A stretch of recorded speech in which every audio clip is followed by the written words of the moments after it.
I'm here standing here in front of 1505 Park Avenue in Manhattan between 110 and 109th Street. For those of you who saw the video of our sister here, Miss Pinkston, right, her video where the police came in here on April 9th and they forced their way into her house.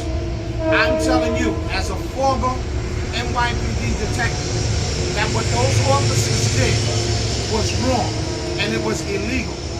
And what I'm out here doing now is I'm trying to ascertain all the apartments that these officers went to and that they forced their way in. Because by forcing their way in without a search warrant or an arrest warrant or without the tenant's permission was against the law, and those officers violated the Fourth Amendment right, which protects every citizen in the United States against illegal search and seizure. So I'm out here trying to ascertain everyone that this has happened to so that we can get together and form a class action lawsuit, because unfortunately that's the only way the police department will pay attention is when we cost them money. So I'm asking everyone in New York City, or around the world for that matter, in the United States, that if your rights, your Fourth Amendment right is violated, you do not have to sit back and don't do anything. Get in touch with a lawyer and have them sue, because this was very close to being criminal. Even in her video, which has hit 3 million now, you hear the sergeant saying, oh, I have the right to do this, and if you don't like it, you can sue. Well, guess what, Sergeant? She is suing, and everyone else that this happened to is also going to sue. So right now, I'm going to turn it over to my sister and let her say a few words, and if she has any questions for me, I will answer. Yeah, I just basically want you to tell them who you are and what you do right now and what you was doing when you was employed by the NYPD. Okay. I'm a former NYPD detective. I joined the police force back in 1984. When I joined the police force, I quickly found out that a lot of cops are out here doing their own thing. And because of that, along with the police, along with the officers and the police department, who continuously always victimize our neighborhoods, which is the minority neighborhoods, what I and a group of other officers, black and Latino, there's two organizations called the 100 Blacks in Law Enforcement Affairs, along with the National Latino Officers Association. And what we did as an organization is we fought against NYPD's prejudice policies in the minority neighborhoods. And because we fought against them, they made it very hard for us to retire. But through the grace of God, we were able to retire and we have our pensions. And we told NYPD that just because we're retiring doesn't mean we're going to turn our backs and close our eyes to the injustices that NYPD continuously inflict in the minority neighborhoods. So what we decided to do was we decided to come out to our neighborhoods and educate people on their rights, because you do have rights. And when the police violate your rights, what you need to do is reach out and make them pay for violating your rights. Absolutely. And please, tell us more about your book. Well, because we come out and we educate our community on what to do and on their rights, I know that speaking, people don't retain everything, once you're lecturing them. So what I did was, I wrote a book. It's about 28 pages. And in this book, right, it tells you what to do if you stop by the police in the street, what to do if you stop by the police in your car, what to do if the police come knocking at your door, if you have to open your door, what to do if the police violate your rights and come in, or what to do if the police violate your rights anywhere that they stop you. Also, it tells you how to make complaints against the police. It also tells you what a search warrant must have, and that a police officer has to produce a search warrant. There's only 4 times, people, I'm going to educate you. There's only 4 times a police officer can come into your house. If they have an arrest warrant, and an arrest warrant is for a person. If they have a search warrant is for property. If they have your permission, right, they can they can come into your apartment. If any of those warrants say, a judge say that they can break in, yes, they can break in. And of course, if there's an emergency is if there's a fire or such in your building, yes, and someone says that someone is in that apartment that can't get out, yes, the police can kick that door down to get that person out.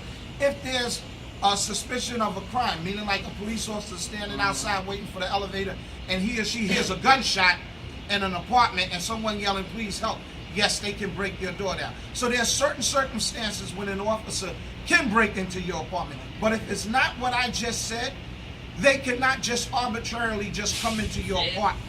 So this is why I wrote everything in my book. The book is only $10, and I know a lot of people have been looking for it.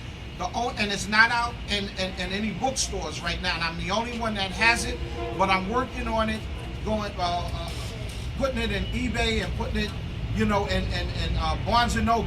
It hasn't gotten it yet. The book costs $10.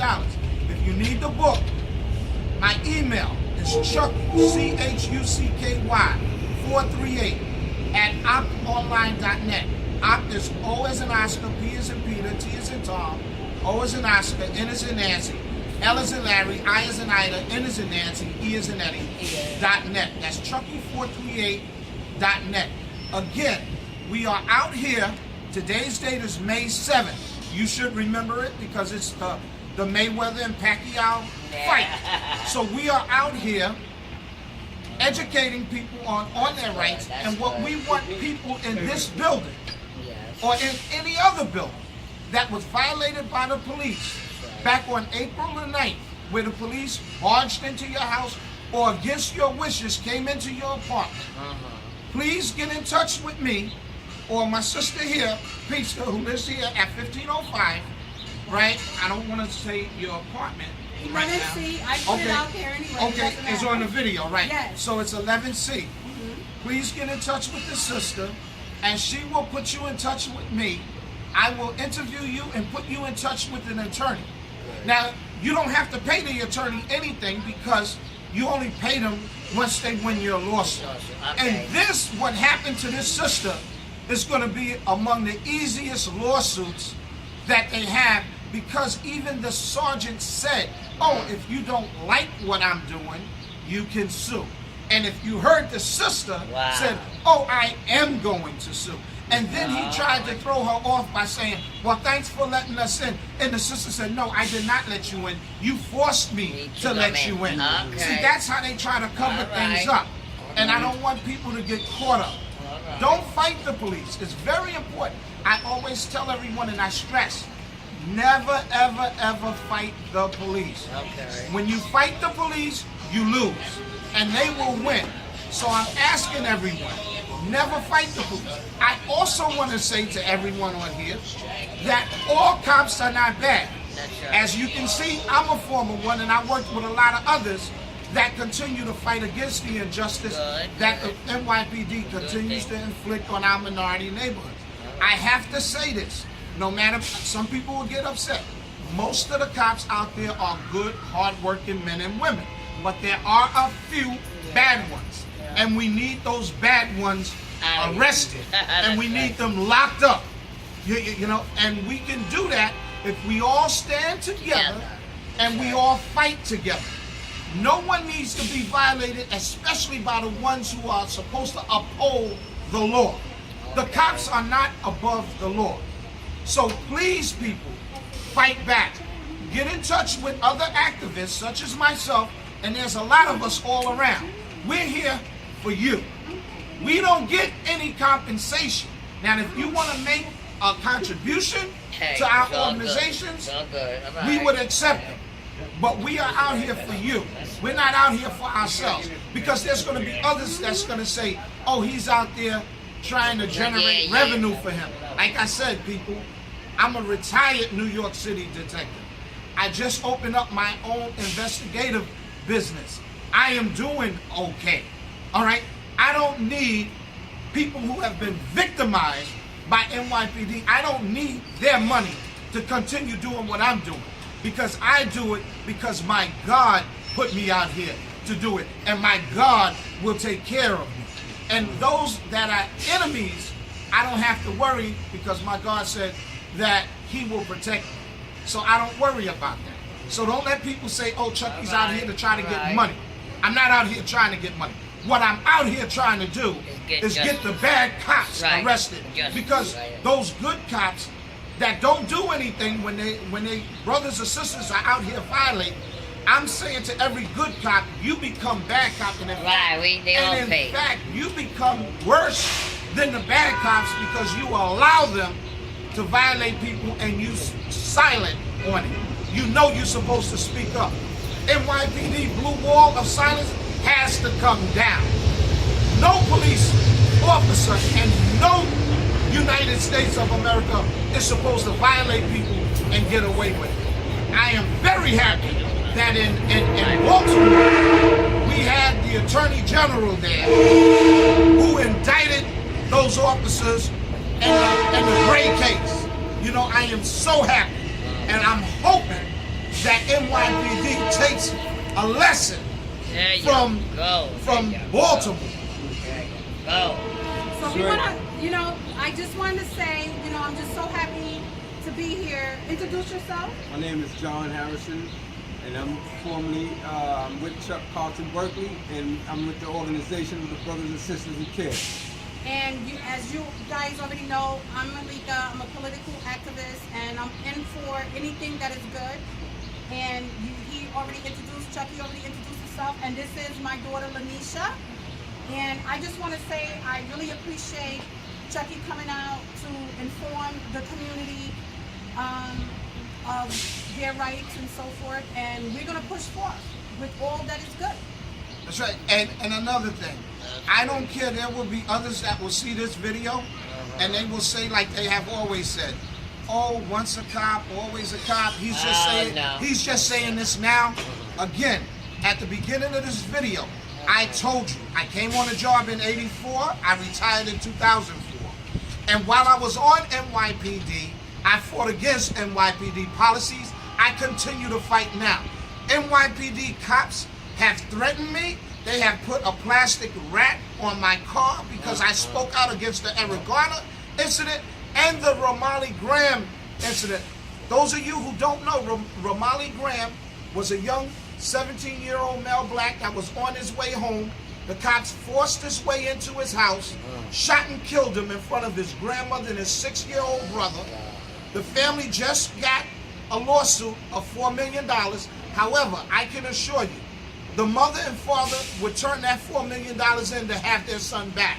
So those of you who think I'm a sellout or whatever you think I am, you might as well look at yourself in the mirror and ask yourself, when the police are out here victimizing your own community, what are you doing? Because this is what I'm doing. Look me up, Google me. For NYPD to hate me and cops to continuously threaten my life, you can tell that I've never been on their side. I always stand on the side of justice, not injustice. All right. Okay, so, you know, thank you guys for watching, and please do get in contact and let's advocate for one another.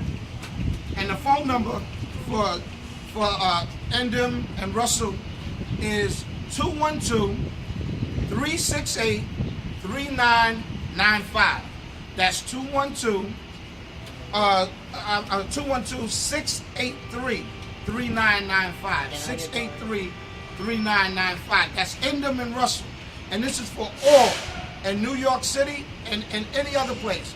If you believe you're a victim of police brutality or police wrongdoing, you can call the law officers of Endem and Russell, and they will look at your case, and if they have a case for you, they will fight for you. And remember, it doesn't cost you a dime to start off, but if you win, they do take their percentage. Thank you. Peace and blessings.